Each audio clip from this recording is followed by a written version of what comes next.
Yo, what's going on YouTube? It's your boy Stans here with a brand new Pixelmon Generations video here on the channel. We have a brand new update upon us, but it's a bit on the small side.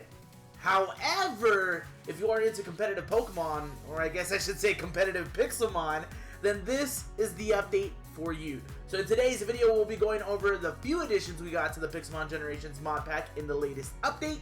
And if you are excited for today's video, make sure to drop a like on the video, subscribe to the channel if you haven't done so yet. Yeah, I guess that's what I'm trying to say, right? And turn on those notifications so you never miss an upload. Let's get straight into it. Okay, so the additions to the mod pack this time around are all going to be item-based.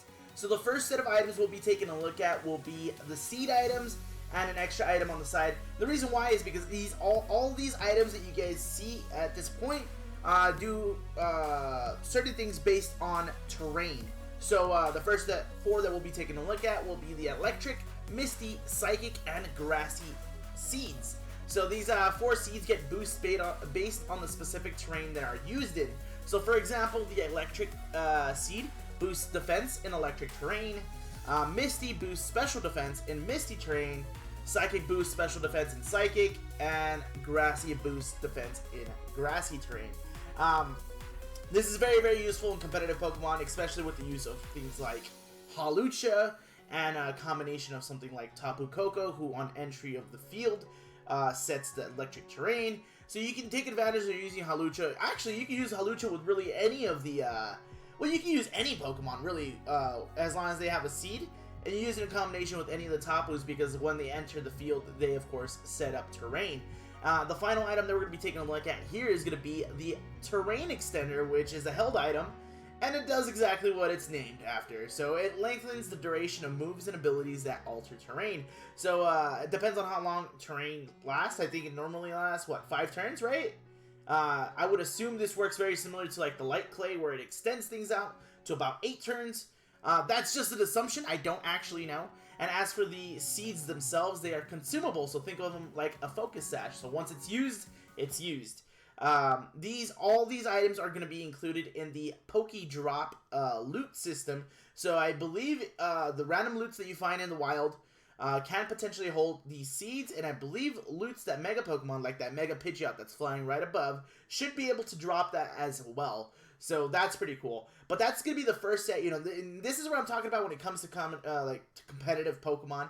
Terrains, especially in Pixelmon, have taken a while to finally get in motion, but now that we're getting there, it can probably start changing the meta up in Pixelmon, because a lot of people probably chose not to play certain Pokemon just because, well, for the longest time, Tapu Koko didn't even have, or, well, Tapus in general, didn't even have their abilities that set to terrain. So now that they do, and now that there's a little bit more support to it, you might see a little bit more of them pop up in tournaments, and you can also probably see a few more Pokemon that can take advantage of the seeds be used in tournaments. So there's that.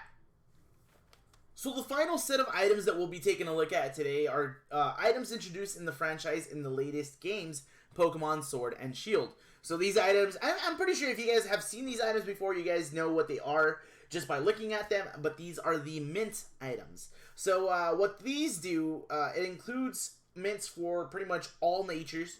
So if you're looking for a specific Pokemon to be adamant or timid or modest and stuff like that, this may be the key to get the Pokemon with the right stats. So I gotta explain the mints a little bit. They're a little bit confusing. Mints change the stats of the Pokemon that you use the mint on. So say for example you have a Pokemon with an adamant nature, but you need it to be a special attacker, so you need to switch it to a timid nature. So if you use a timid mint on the Pokemon, it switches the stats where now the special attack gets boosted. However, it doesn't actually change the nature itself.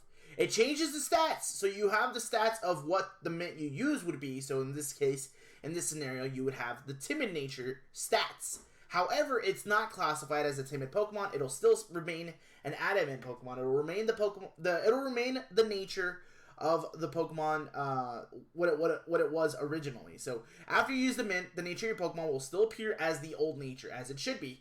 It only changes the stats affected. does not actually change the whole nature. So if you're trying to breed and you're trying to get the right nature for a Pokemon, this will not change that nature, so where you can make breeding a little bit easier if you just slap an Everstone on it. Does not work that way. So the perfect example that the patch notes gives us for Pixelmon Generations, which should be included in the description below if you guys are watching. If your Pokemon is adamant, it will have plus attack minus special attack. If you use a timid mint, it'll change the stats to plus speed minus attack. However, your Pokemon's natures will still display as adamant. So they have no effects on breeding, anything like that. And the mints are going to be available through Pokeloot. So very similar to what I mentioned before with the rest of the seed and the terrain items. The random Pokeloots that you find in the wild should contain mints. And of course, I want to say that, I don't know if they're in the same loot box, but if you could defeat mega bosses, I want to say it could potentially drop mints as well. This is really cool because they don't make it really hard for you to get these mints. In Pokemon Sword and Shield, for example, these mints you have to play through the battle tower, or you have to buy them with battle points, which they can cost 50 apiece. If you guys get lucky and fortunate enough to find them in the wild through Pokeloot, I think you guys are set. And this makes things so much easier for competitive Pixelmon. Maybe, you know, you're just not getting the hang of breeding, or maybe you can't really breed with what you have. But you come across a really good IV Pokemon, but unfortunately, it's not the right nature. Or mints, in this case, will make sure to change that up and make it a little bit easier for you guys, which is very, very good. So be on the lookout for that. So mints and terrain items are now in Pixelmon. So this is like the perfect update for competitive Pokemon, or Pixelmon. I figured this update was going to be a little bit on the small side, and there's nothing completely wrong with that, to be honest. Like, there's plenty of content that the mod pack provides for us, that something small like this can get passed by really easily without thinking that there's not much added here. Like I mentioned, this update, I want to say, was done specifically for the competitive side of Pixelmon/Pokemon.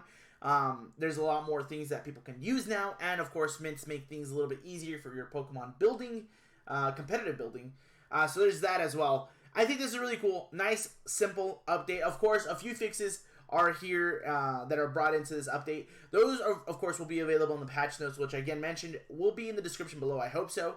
But I think that's it for today's video. I think this is a very, very nice, quick, and easy video. Just letting you guys know on the newest update for Pixelmon Generations. If you guys enjoyed today's video, don't forget to slap a like on that video. Subscribe to the channel if you haven't already. Turn on those notifications so you never miss an upload. And I want to just, from the bottom of my heart right now, let you guys know that I appreciate you guys. Before the year ended, not only did I get partnered with YouTube, that means, I don't know, it makes things so much easier for me, to be honest. So that's a plus already. And then the second thing is 100%, I asked if you guys can get me to 1,500 by the end of the year, and you guys did. And again, I 100%, I wouldn't have been able to do it without Pixelmon Generations, without the community, and then without you guys supporting me. So I, again, appreciate you guys a lot.